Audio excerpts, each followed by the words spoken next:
जय श्री कृष्ण। राधे राधे। आज 6 जनवरी 2024 को साल का पहला शनिवार है और आज स्वार्थ सिद्धि नामक बहुत ही शुभ योग बन रहा है।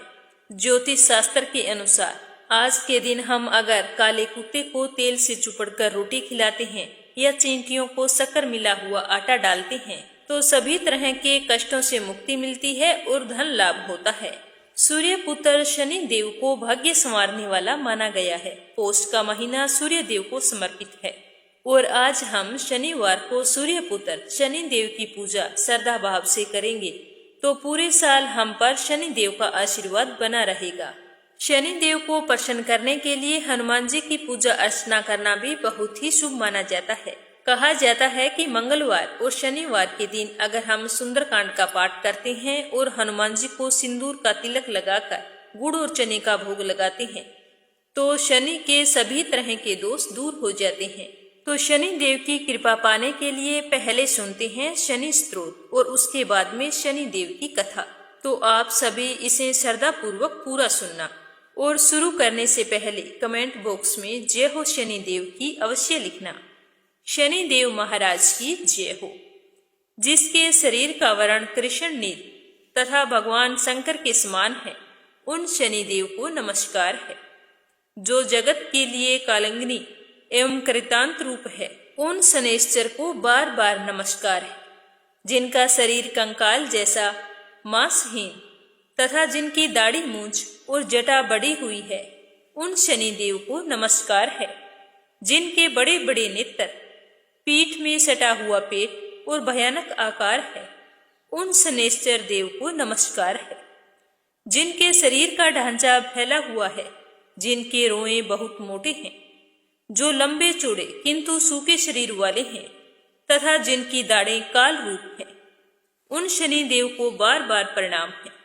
हे शनि देव, आपके नेत्र कोटर के समान गहरे हैं, आपकी ओर देखना कठिन है। आप घोर रौद्र, भीषण और विकराल है, आपको नमस्कार है। वली मुख, आप सब कुछ भक्षण करने वाले हैं, आपको नमस्कार है। सूर्य नंदन, भास्कर पुत्र, अभय देने वाले देवता, आपको प्रणाम है। नीचे की ओर दृष्टि रखने वाले शनि देव, आपको नमस्कार है। संवर्तक, आपको प्रणाम है। मंद गति से चलने वाले शनैश्चर, आपका प्रतीक तलवार के समान है, आपको पुनः पुनः प्रणाम। आपने तपस्या से अपनी देह को दग्ध कर लिया है। आप सदा योगाभ्यास में तत्पर, भूख से आतुर और अतृप्त रहते हैं, आपको सदा सर्वदा नमस्कार है। ज्ञान नेत्र, आपको प्रणाम है।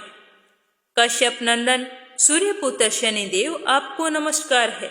आप संतुष्ट होने पर राज्य दे देते हैं और रुष्ट होने पर सब कुछ हर लेते हैं।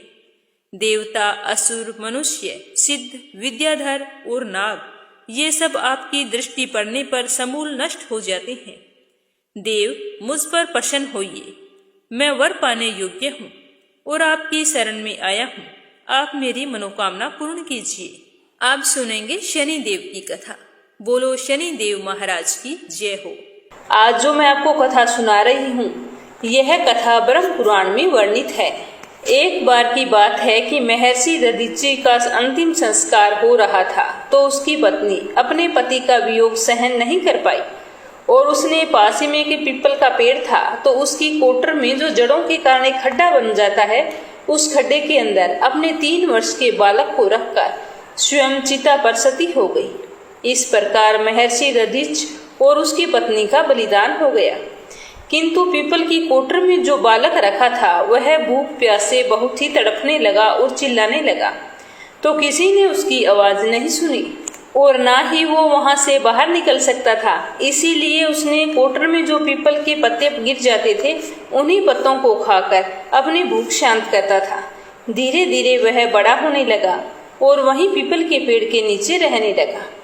एक दिन की बात है कि देव ऋषि नारद वहां से गुजर रहे थे तो नारद ने पीपल की कोटर में बालक को देखकर उससे उसका परिचय पूछा तो बालक ने उनको नमन किया और अपना परिचय देते हुए कहा कि मैं नहीं जानता हूँ कि मैं कौन हूँ। तो नारद ने पूछा कि तुम्हारे जनक कौन हैं तब भी बालक ने उसी प्रकार उत्तर दिया, क्योंकि वह कुछ जानता ही नहीं था कि उसके माँ बाप कौन हैं। तब नारद जी ने अपना ध्यान धरकर उस बच्चे के बारे में पूरी जानकारी निकाली और उसे बताया कि तुम महान दधीचि के पुत्र हो। तुम्हारे पिता की अस्थियों का वज्र बनाकर ही देवताओं ने असुरों पर विजय प्राप्त की थी। नारद ने उसे यह भी बताया कि तुम्हारे पिताजी की मृत्यु मात्र 31 वर्ष में हो गई थी। तो बालक ने अपने पिता की अकाल मृत्यु के बारे में जानना चाहा। तब नारद जी ने बताया कि उन पर आई इस विपत्ति का कारण शनि देव की महादशा थी। तो यह सुनकर उस बालक को बहुत ही दुख हुआ। नारद मुनि उस बालक की विपरीत दिशा में भी इतनी विनम्रता देखकर बहुत ही खुश हुए। उन्होंने तुरंत बालक को अच्छे अच्छे संस्कार देकर वेदों की शिक्षा भी दी और उन्होंने उसे ओम नमो भगवते वासुदेवाय मंत्र की दीक्षा भी दी। वह बालक नित्य भगवान विष्णु के मंत्र का जप और तप करने लगा। नारद मुनि उस बालक के साथ ही रहे। उस बालक की कठोर तपस्या देखकर भगवान विष्णु बहुत ही खुश हुए और प्रकट होकर बालक से वरदान मांगने को कहा। तो बालक ने भगवत भक्ति का वरदान मांगा।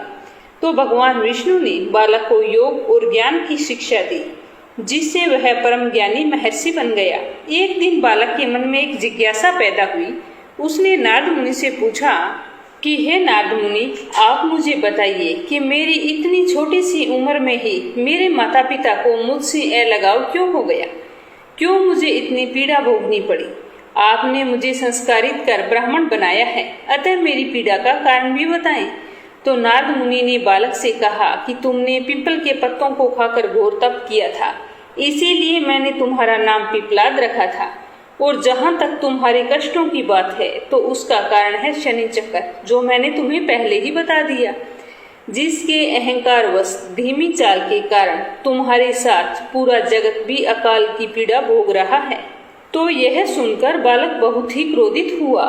तो उसने गुस्से में जैसे ही आकाश में विचरण कर रहे शनि को देखा, तब शनि ग्रह बालक पिपलाद के तेजो बल से एक जमीन पर पर्वत पर आकर गिर गई, जिससे वो अपंग हो गए। शनि की ऐसी दुर्दशा देखकर नारद मुनि बहुत ही खुश हुए। उन्होंने सभी देवी देवताओं को यह दृश्य देखने के लिए वहां पर बुलाया।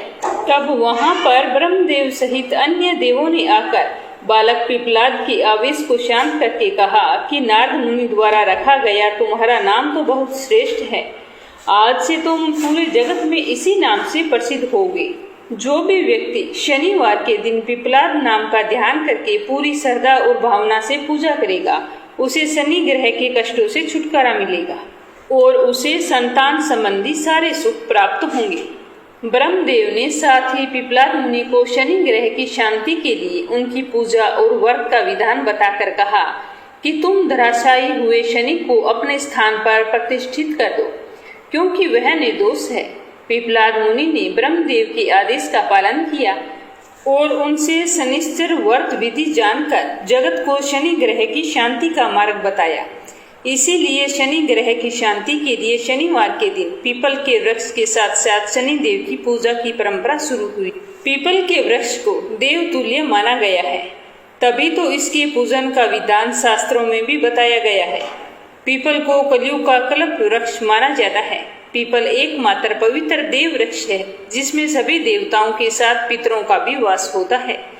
श्रीमद् भागवत गीता में भी भगवान श्री कृष्ण ने कहा है कि मैं वृक्षों में पीपल हूँ। पीपल के मूल भाग में ब्रह्मा जी, मध्य में विष्णु जी और अगर भाग में भगवान शिव जी साक्षात रूप से विराजित हैं। स्कंद पुराण के अनुसार पीपल के मूल में विष्णु, तने में केशव, शाखाओं में नारायण, पत्तों में भगवान श्री हरि विष्णु और फलों में सभी देवी देवताओं का वास है। शास्त्रों में सोमवार के दिन से लेकर शनिवार तक पीपल के वृक्ष में एक दीपक जलाना और जल अर्पित करना बहुत ही शुभ माना गया है। और वहीं रविवार के दिन पीपल के वृक्ष में ना तो जल डालना चाहिए और ना ही पीपल के वृक्ष की पूजा करनी चाहिए।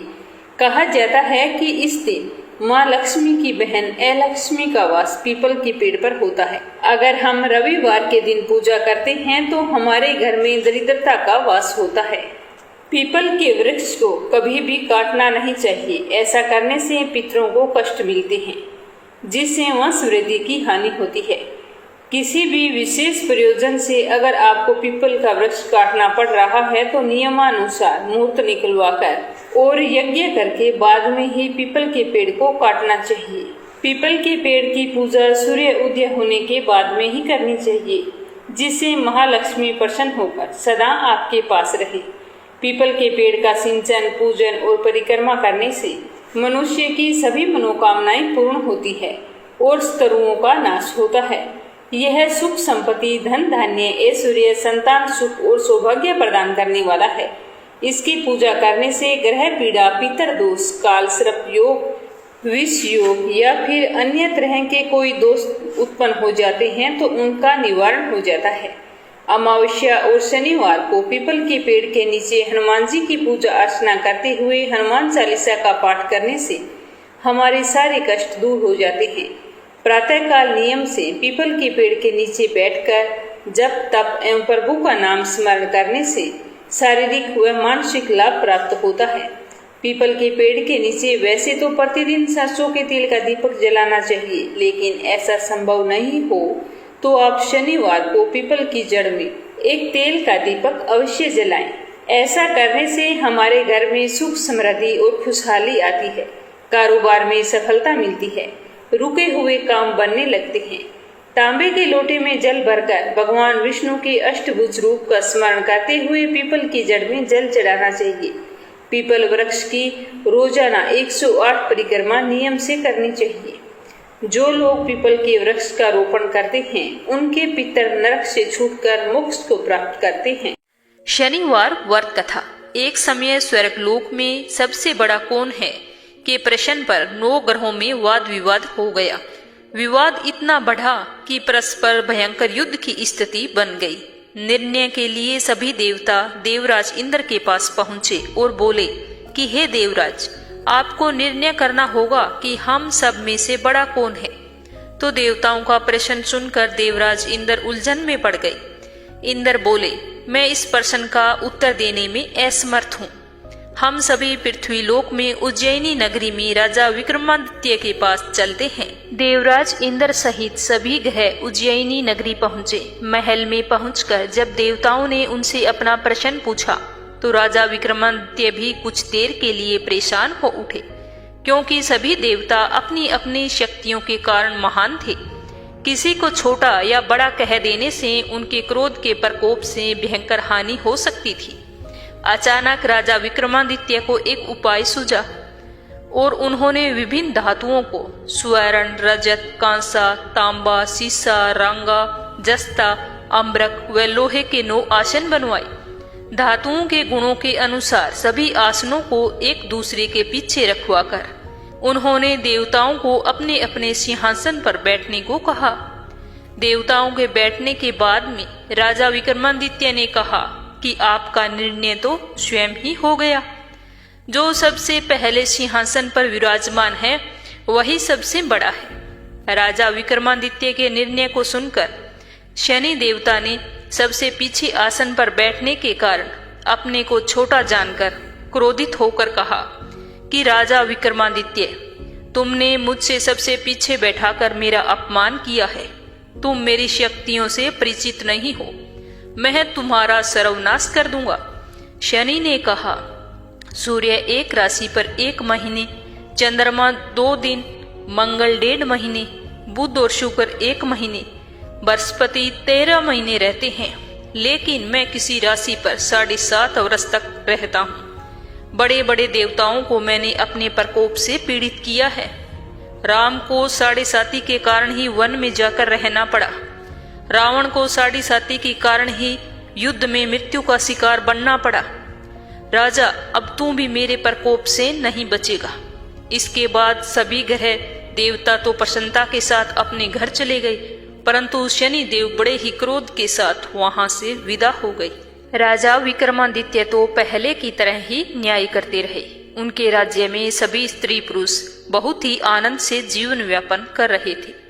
कुछ दिन ऐसे ही बीते, उधर शनि देवता अपने अपमान को नहीं भूले थे।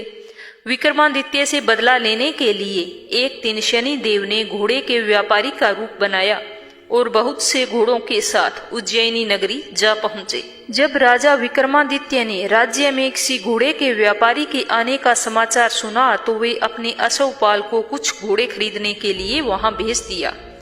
घोड़े बहुत कीमती थे।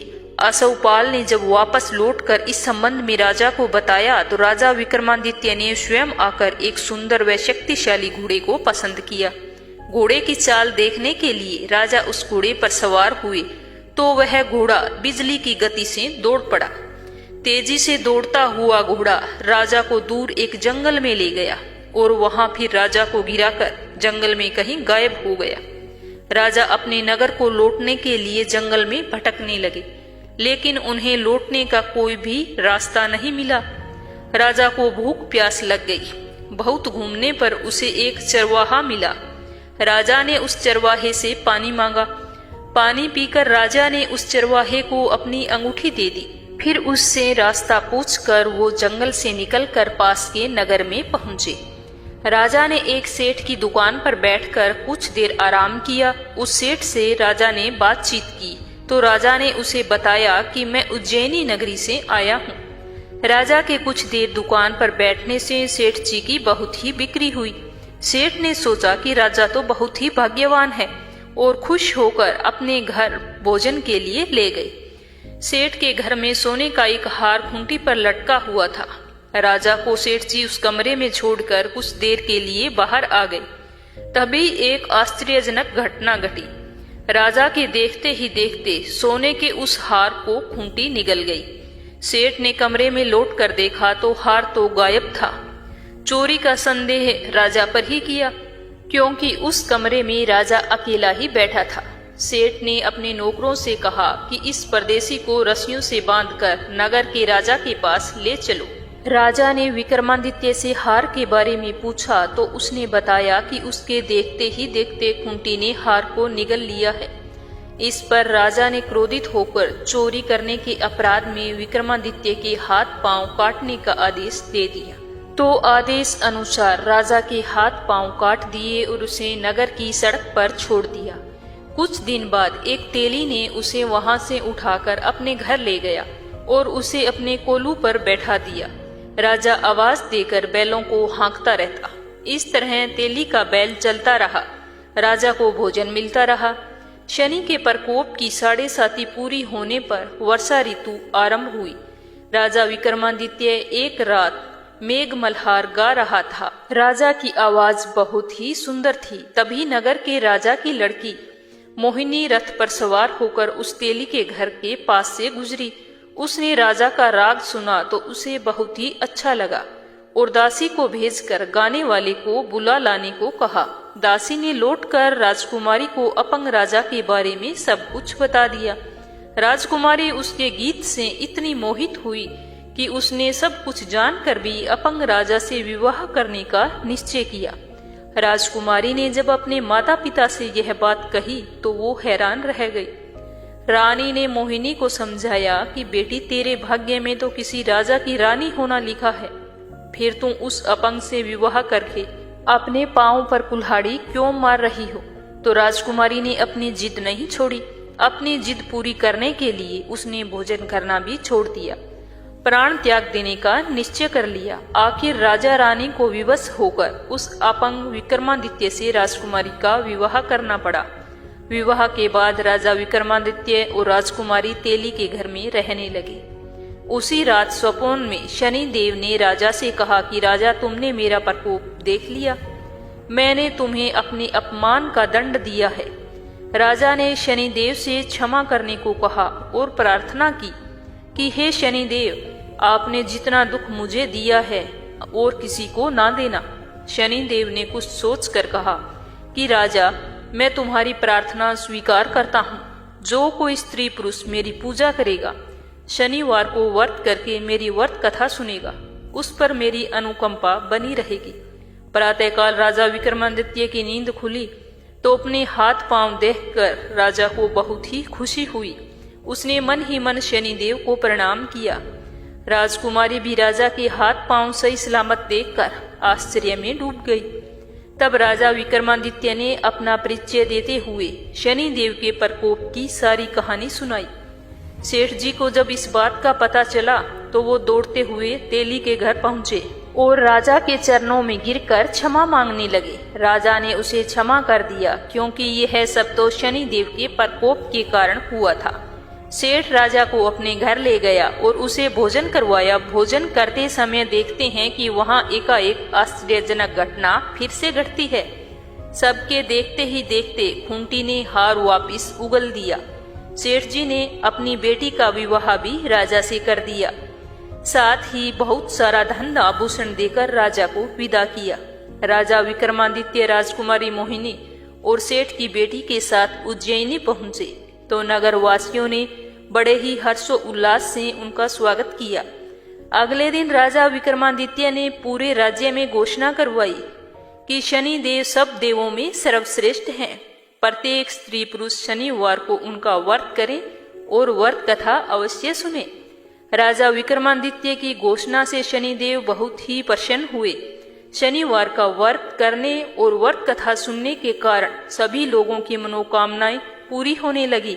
सभी लोग आनंद पूर्वक रहने लगे। बोलो शनि देव की जय हो। अब दूसरी कहानी सुनेंगे शनि देव की। बोलो शनि महाराज की जय हो। नेमिषारण्य तीर्थ में 88,000 ऋषि तपस्या में संलग्न थे, जिनमें शौनक जी प्रधान थे। वहीं पर पुराणों के ज्ञाता श्री सूत जी भी रहते थे। एक समय शौनक जी ने सूत जी से शनिवार के व्रत करने का महत्म्य पूछा तो उन्होंने उत्तर दिया कि ऋषियों, तुम लोगों की जिज्ञासा के अनुसार मैं एक प्राचीन इतिहास इस संबंध में कह रहा हूँ, ध्यान पूर्वक सुनना।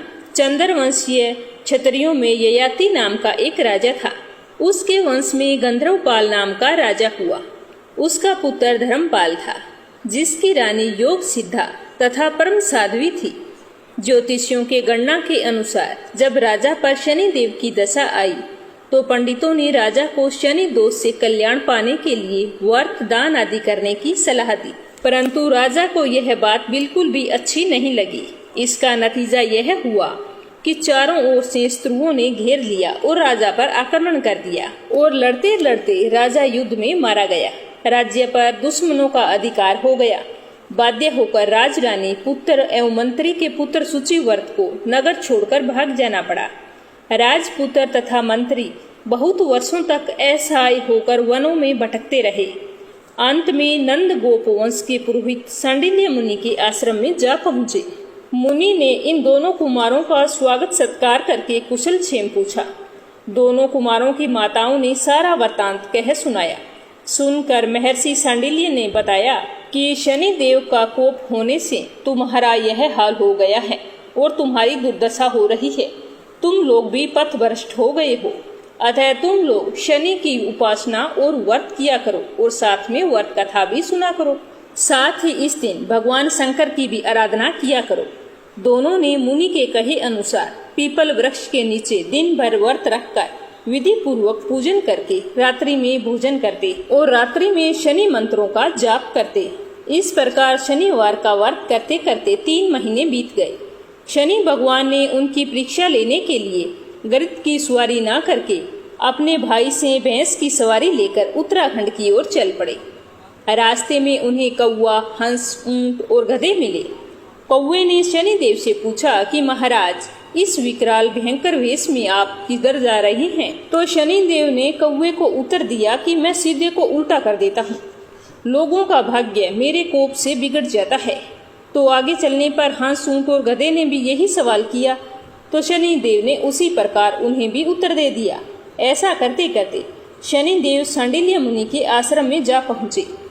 मंत्री पुत्र सूचिव्रत उस समय यमुना में स्नान के लिए जा रहा था तो शनि देव पीपल के पत्तों में छिपकर बैठ गए और असरफियों से भरा हुआ कलश यमुना के किनारे रख दिया। स्नान से लौटते समय सूचिव्रत ने उस कलश को देखा और उसे खोलकर देखा तो उसमें मुहरों से वो भरा हुआ था। तो वह खड़ा रहकर उसके स्वामी की प्रतीक्षा करने लगा। कुछ देर प्रतीक्षा करने के बाद उस पीपल के पेड़ की पत्तियां खड़खड़ाई और उन पत्तियों में से आवाज आई कि ये सभी असरफियां तुम्हारे लिए हैं, तुम ले लो और अपने घर ले जाओ। तो मंत्री कुमार ब्राह्मण आश्चर्यचकित होकर कलश को कंधे पर रखकर हाथ में पूजन का जल लेकर आश्रम की ओर चल दिया। आनंद विभोर होकर उसने अपनी माताजी से पूछा कि इस शनि भगवान के दिए हुए द्रव्यपूर्ण कलश को कहाँ रखें। तो माता ने कहा कि एक कोने में रख दो और जब तुम्हारा भाई आ जाए तो दोनों भाई आपस में बांट लेना। सूचिव्रत ने राजपुत्र धर्मपाल से आधा धन लेने को कहा। तब धर्मपाल ने उत्तर दिया कि शंकर भगवान ने प्रसन्न होकर ये तुम्हें दिया है, तो इसमें मेरा कोई हिस्सा नहीं है, मैं नहीं लूंगा। मंत्री कुमार ने कहा कि माता की आज्ञा है। तो इस पर राजपुत्र ने कहा कि तुम सब धन रखो, मैं माता को खुद समझा लूंगा। तो इस पर सूचिव्रत ने उस कलश को अपने पास रख लिया। इस प्रकार करते करते 4 महीने और बीत गए। राजकुमार के 32 वर्ष पूरे होकर 33वां शनिवार आने को था। तभी एक दिन शनि भगवान ने पीपल के पेड़ से नीचे उतरकर कहा कि राजकुमार, मैं शनिदेव हूँ, तुम पर प्रसन्न होकर वर देने आया हूँ। मेरी ही कोप दृष्टि से तुम्हारे पिताजी का सब कुछ नष्ट हो गया था। मैं ही हिरण्यकशिपु, राजा बलि, राजा नल एवं सत्यवादी हरिश्चंद्र को विपत्ति में डालकर परीक्षा ली थी। तुम अपनी इच्छा के अनुकूल वर मांग लो। राजकुमार ने बड़े विनम्र शब्दों में कहा कि मैं तो केवल आपके दर्शन से ही कृतार्थ हो गया हूँ। मैंने सुना है कि आप शंकर जी से भयभीत रहते हैं, इसीलिए मैं शिव जी की उपासना कर रहा हूँ। मैंने यह भी सुना है कि पिपलाद मुनि तथा उसके द्वारा यमुना तट पर स्थापित पिपलेश्वर महादेव से आप डरते हैं। पिपलाद मुनि के पिता इसी यमुना के किनारे रहते थे। अपनी दशा काल में आपने उन्हें दरिद्र तथा रोगी बनाकर मार डाला था। आपके इस कृत्य से कुपित होकर मुनि कुमार ने अपने तपोबल से ब्रह्मदंड उत्पन्न कर लिया। उसके द्वारा आपको मारने के लिए वे उद्धत हुए। आप भयभीत होकर आकाश मार्ग से भागे। मुनि ने आपका पीछा किया। पिपलाद मुनि शिव भगत थे। उन्होंने ब्रह्मदंड की मार से आपके दोनों पैर तोड़कर बेकाम कर डाले। यह देखकर शंकर भगवान ने दोनों भक्तों को बचा लिया।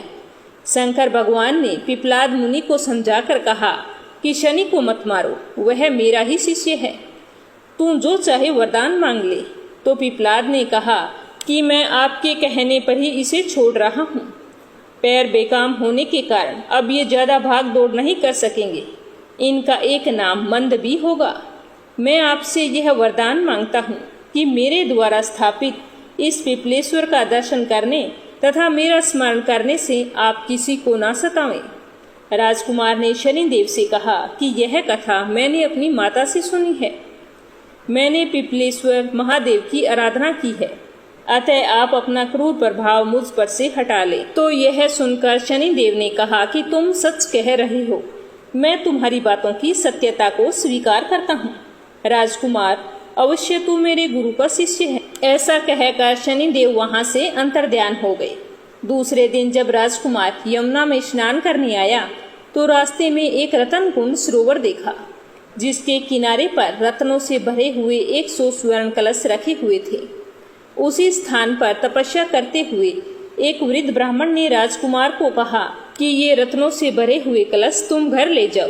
तो राजकुमार ने निष्प्रय होकर कहा कि मुझे धन नहीं चाहिए, मैं तो अपने पिता के गए हुए राज्य को पुनः प्राप्त करने के लिए तपस्या कर रहा हूँ, शनिदेव तथा भगवान शिव की आराधना कर रहा हूँ। इतना कहकर राजकुमार वहाँ से चला गया। दूसरे दिन राजकुमार जब फिर उसी मार्ग से आ रहा था तो उसे बीच रास्ते में एक अप्सराओं का समूह क्रीड़ा करता हुआ मिला। अप्सराओं की स्वामिनी ने आकर राजकुमार से विवाह करने का प्रस्ताव किया और कहा कि इंद्रलोक में लेकर जाऊंगी। तो राजकुमार ने उससे उसका परिचय पूछा तो उसने सब कुछ बता दिया। जानने पर राजकुमार ने कहा कि मुझे किसी बात की इच्छा नहीं है, तुम लोग ऐसा करने के लिए मुझे क्यों दुराग्रह कर रहे हो। मैं अपने पिता का गया हुआ राज्य पाने के लिए तप कर रहा हूँ। बहुत ही दुखी होकर राजकुमार स्नान करने के लिए चला गया। इस तरह शनिदेव बार बार उसकी परीक्षा ले रहे थे, लेकिन उसने अपना काम पूरा करने की मन में ठान रखी थी। वह अपने उद्देश्य से विचलित नहीं हुआ। फिर एक दिन राजकुमार उसी मार्ग से लौट रहा था तो उसने देखा कि वही अप्सरा अपने पिता विद्रुम केतु के साथ वहां पर खड़ी थी। तो गंधर्वराज ने कहा कि हे राजकुमार, मुझे पिपलेश्वर शिवजी की आज्ञा हुई है कि मैं तुम्हारे पिता का राज्य शत्रु से जीत कर तुम्हें लौटा दूं और अपनी रूपसी कन्या का विवाह भी तुमसे कर दूं। अतः तुम मेरे साथ चलो, मेरी विशाल सेना तुम्हारे साथ है। इसके बाद गंधर्वराज विद्रुमकेतु ने उसे अपने साथ लेकर उसके सभी शत्रुओं को पराजित करके राज्य का उद्धार किया और राजकुमार को सिंहासन रूढ़ किया। अपनी रूपसी कन्या का विवाह भी उस राजकुमार के साथ कर दिया। इस तरह शनिदेव की कृपा से राजकुमार का मनोरथ सफल हुआ। उसने ब्राह्मण पुत्र सूचिव्रत को अपना मंत्री बना लिया और स्वयं राज्य संचालन करने लगा। इसीलिए कहा जाता है कि शनिवार के दिन जो मनुष्य शनिदेव का व्रत करता है तथा कथा सुनता है, उसके सभी दुख दूर हो जाते हैं। यदि वह निर्धन है तो गुड़ चने का भोग लगाकर व्रत करें और कथा सुने तो शनि देव प्रसन्न होकर सारे मनोरथ सफल कर देते हैं। बोलो शनि भगवान की जय हो।